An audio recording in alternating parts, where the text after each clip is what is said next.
आज हम लोगों ने जुलाई अगस्त में मोर्चा निकाला था, चक्का जाम किया था, इसी पानी के लिए रास्ता बंद किया था।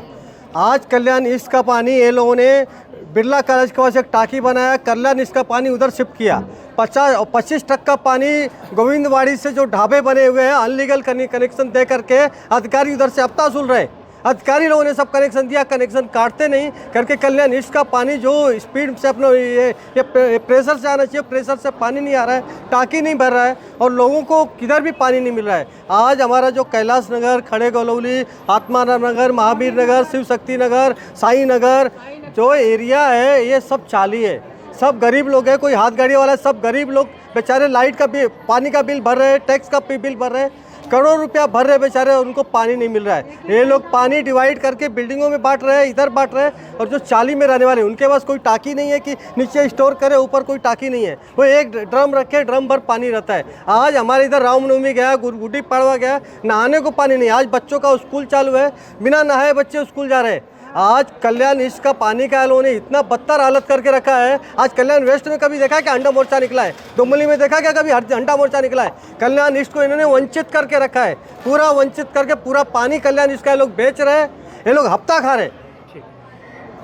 शेलेपाडा झालं, कैलाशनगर झालं, खडे गोलिवली झालं, विठ्ठलवाडी झालं, या ठिकाणी अक्षरशः नागरिक त्रासलेत। त्यांच्या घराघरात पाणी नाही आहे, पाणी सोडतात, काही ठिकाणी 15 दिवसांनी सोडतायत, 10 दिवसांनी सोडतायत आणि जे स्कूल्सचे प्रॉब्लेम्स आहेत, लहान लहान मुलांना स्कूलमध्ये जायला लागतं, ज्येष्ठ नागरिकांचे प्रॉब्लेम्स आहेत।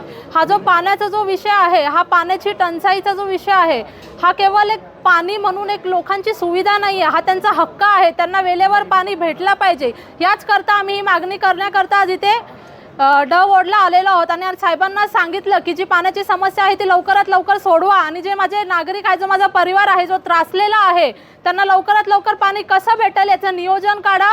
नाहीतर मग जसं आता मधुरदादा बोलले की आम्ही कल्याण पूर्वेकरता पूर्ण रस्त्यावरती उतरू आणि एक खूप मोठा मोर्चा काढू आणि एक आम्ही युवा पिढी म्हणून आम्ही हे करून दाखवणार। जय हिंद, जय महाराष्ट्र। इलेक्शन झाल्यापासून खडे गोलेले, विठ्ठलवाडी, कैलासनगर, नेहरू नगर या परिसरात मोठ्या प्रमाणावर पाणी टंचाई आहे। अक्षरशः सण असेल, परीक्षा असेल, नोकरी असेल, सगळं वाऱ्यावर टाकले बिचाऱ्या महिलांनी। ना आंघोळ करता येते, ना पाणी पिता येते, ना जेवण बनवता येते, अशी परिस्थिती झाली आहे। नाही, झोप पण नाही राहत रात्रीच्या। अक्षरशः लोक आम्हाला येऊन बोलतायत की एक काम करा, पाण्याच्या टाकीमध्ये झेर टाका आणि मारून टाका सगळ्यांना। इतके संतप्त नागरिक झाले आणि वारंवार प्रत्येक स्तरावर KDMCच्या आयुक्तांपर्यंत तक्रार देऊन सुद्धा जर लोकप्रतिनिधींची कामं होत नसतील तर काय अर्थ आहे KDMCचा? काय अर्थ आहे टॅक्स भरण्याचा, पाण्याचा टॅक्स भरण्याचा? पुढची भूमिका हीच आहे। आज पण आम्ही इथं आलोय, डेप्युटी इंजिनियरांना भेटलोय, ते बोलतात आमच्या हातात अजून काय नाही, 12 काहीतरी होईल तर काहीतरी होईल। पण मी त्यांना ठाम सांगतोय, जर आता पाणी 2-3 दिवसात नीट सुरळीत झालं नाही तर हा तर मोर्चा पण नाही तर साधे लोक आणलेत आम्ही पूर्ण कल्याण पूर्व, पूर्ण कल्याण वेस्टपर्यंत जॅम करून टाकू। कारण की या बिचाऱ्या माणसांना, गोरगरीब लोकांना पाणी मिळालं पाहिजे। हे सगळी चाळीतली बिल्डिंगमधली जनता आहे, एवढा करोडो रुपयांचा टॅक्स भरून सुद्धा जर पाणी भेटत नसेल तर मग टाळा लावा KDMCला, काय अर्थ नाही आहे।